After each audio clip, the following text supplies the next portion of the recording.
ہماری آج کی کہانی ہے چھپا ہوا خزانہ۔ کسی گاؤں میں ایک کسان اپنی بیوی اور 4 لڑکوں کے ساتھ رہتا تھا۔ کسان دن رات کھیتوں میں محنت کر کے خوب پیسے کماتا تھا، لیکن اس کے لڑکے نہایت کاہل اور نکمے تھے۔ ایک دن کسان اپنی بیوی کو کہنے لگا کہ میں محنت سے اناج اکٹھا کرتا ہوں تو ہم سب کھاتے ہیں، لیکن بیٹوں کے لیے فکر مند ہوں۔ میرے مرنے کے بعد ان کا کیا ہوگا؟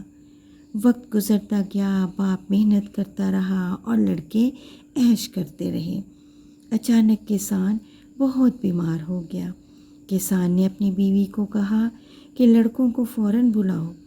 لڑکے کسان کے پاس آ گئے۔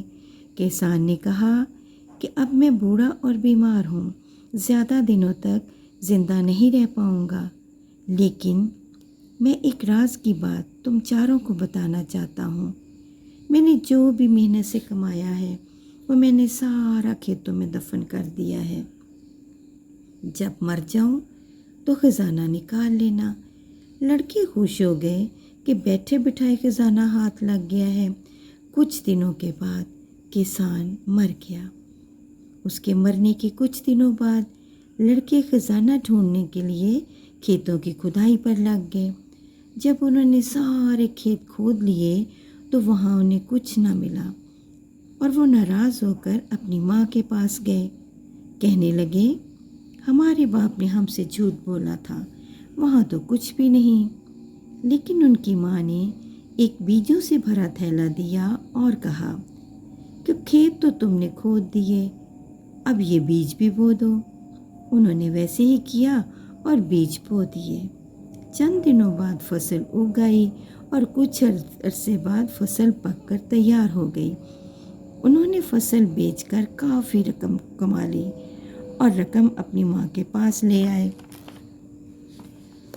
اور کہا، دیکھو ماں، ہم نے کتنی رقم کمائی ہے، اب ہم امیر ہو گئے ہیں، خوب مزے سے زندگی گزاریں گے۔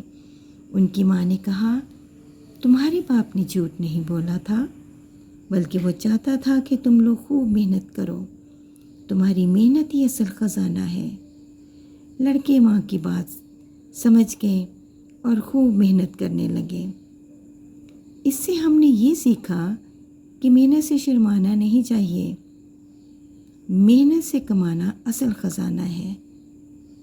محنت کے بنا کامیابی ناممکن ہے۔ تو بچوں، کامیابی کے لیے محنت ضروری ہے، نتیجہ محنت میں عظمت ہے۔